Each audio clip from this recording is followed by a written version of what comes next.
Dan Illman, Mike Beer. Belmont's feature race on Sunday is the $100,000 Gold Fever for 3-year-old sprinters. They're going 3/4 of a mile. Approximate post time is 4:40 Eastern. Let's take a look at this field, and it's a pretty evenly bunched affair, I would have to say. Provocateur at 5-2 for Todd Pletcher just won the Hutchison last time out with a very nice trip at Gulfstream. Fluid Situation, though, got the fig. 95 buyer last time out, winning a maiden on the lead for John Terranova at Tampa. Yeah, it looked really good breaking his maiden last time. We'll see if he can back that race up. Provocateur got a figure for his stakes win last time. The two outside horses, Dan, both have plenty to recommend them. Don't Wait Up ran a fast race breaking his maiden at Saratoga as a 2-year-old. And the outside horse, Senbei, multiple stakes winner against New York Breds last year. Senbei very fast from the gate as well. Outside post gives Manny Franco plenty of options. Let's see how Timeform US believes the race will be run from a pace standpoint. Blue Bar Situation favoring horses on or near the early lead. Senbei likes to be up front, but I do think Fluid Situation is going to be pushing the pace, Mike. Yeah, I do too. We'll see how they decide to play it. But, based on not only his last race, Dan, where he just had no trouble making the lead, just showing real easy speed at Tampa, this horse actually went a fast pace in his career debut at Saratoga. The only time he ran at 2, he had a lot of speed that day.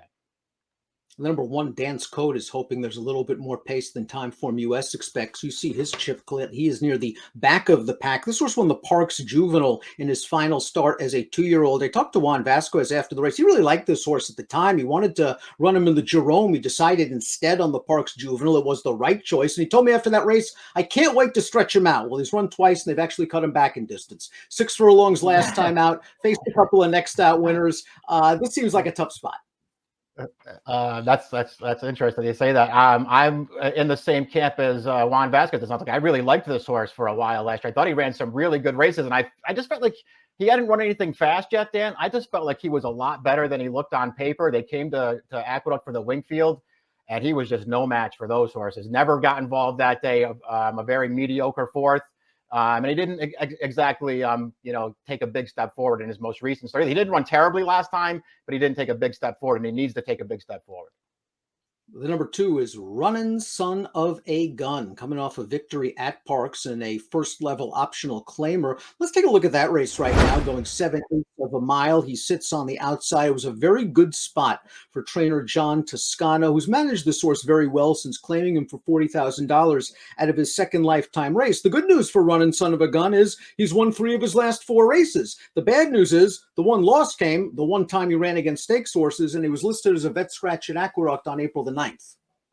Yeah, he's got a lot to prove as a stakes horse. He definitely wants to sprint, though, Dan. The only time they tried stakes competition with him was going a mile in the Gotham, and maybe that's enough of an excuse. We'll see. His races overall are fine, and he's got really good tactical speed. He's another one, though, that probably has to run the best race of his life if he's going to beat this field. Provocateur, the number 3, goes out for Todd Pletcher. This is an expensive son of Into Mischief, who scored last time out in the Hutchison, going 3/4 of a mile. We're going to take a look at that race right now. I don't think it was the strongest Hutchison we ever saw. There wasn't a ton of pace on. Provocateur was placed in a very nice 3-wide tracking spot by Arad Ortiz, and when asked the question, he gradually gets away from odds-on Nitrous Channel.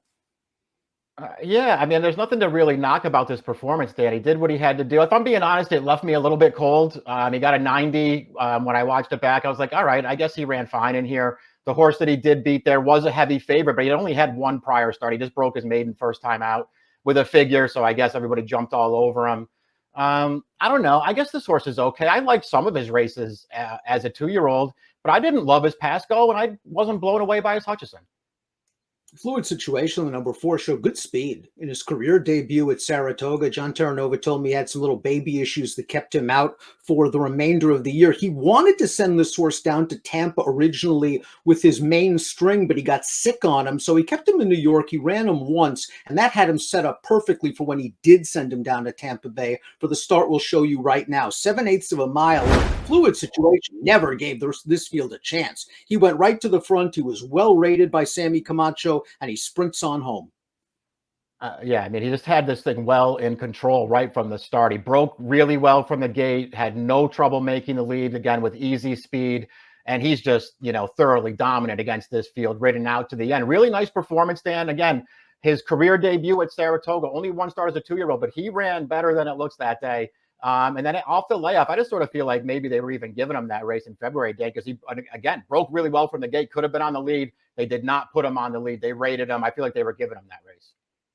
Two of the horses he just beat came back to graduate in their very next start. The 5 Don't Wait Up is next. They tried this horse in the Breeders' Futurity last year, and it was maybe a little bit too much too soon. Coming off of a maiden win at Saratoga over a muddy track, a race in which he broke in and I thought bothered a couple of horses and broke out and bothered a couple of horses, and the next thing you know, he won by 2. I thought he was going to be taken down from that race. He wasn't.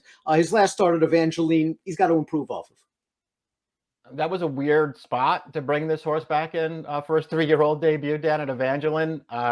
He ran okay in that race. When you watch the replay, he sort of got bumped between horses at the start, and he wound up at the back of the pack. Then he had to do some rushing and some chasing. It wasn't a terrible performance. I didn't really know what to do with him. I thought his debut at Saratoga was okay when he just missed that maiden when you're talking about. You're right. Maybe bothered some horses early. He was also the only horse in that field who already had a race. The other 8 in there were all first-time starters, and it just feels like it gave this horse a big advantage. Both sprints in New York, however, okay. Blinkers on, he might show a little bit of speed. Yeah. And here's Senbei, one of the better New York-bred 2-year-olds of 2021, scoring yet again in the notebook, going 3/4 of a mile at Aqueduct. Now, he was odds on, and he looked very, very good. Let's watch Senbei in here, scoring with an 85 Beyer. That's nothing to sneeze at for a 2-year-old, and it was the 3rd consecutive Beyer speed figure of 80 or better. This horse just keeps, I think, outperforming expectations. I think so too, and that's why I'm not going to sit here and be really hard on this horse. But this race we're watching right now, this is not a good field that he's beating. The Breeders' Futurity prior to that at Figure Lakes, that was not a good field that he was beating. He's running nice figures, and especially his last couple of starts as a 2-year-old. So that's a good sign for this horse, and he does have a lot of speed. I don't know. I just wasn't really sold on him as a 2-year-old, Dan. But listen, the only time he lost was the Shipsational. That's a real good horse. Top pick time. Before top pick, I just want to remind everybody, please subscribe to the Daily Racing Form YouTube channel. Get the latest videos from DRFTV. So excited about the top picks for the Gold Fever in here because you are completely fading my top selection, the 3 Provocateur, who might be overbet in here based on the 90 Beyer speed figure. But I just didn't see anything wrong with his performance. I think he's a very good fit at this level, and I think there should be enough pace for him to sit in a nice strip similar to last time. I can't argue with any of that, Dan. Again, that wind just left me a little cold last time, and I didn't love his races as a 2-year-old enough to want to take any kind of a short price on him. That being said, I put the favorite on top in this race fluid situation. I just like this horse. His last race was really good. I think if he can run anything like that, he's going to be tough. 4-5-1-2 for Mike, 3-4-6-2 for me. It's the Gold Fever. It's the feature at Belmont on Sunday. Best of luck.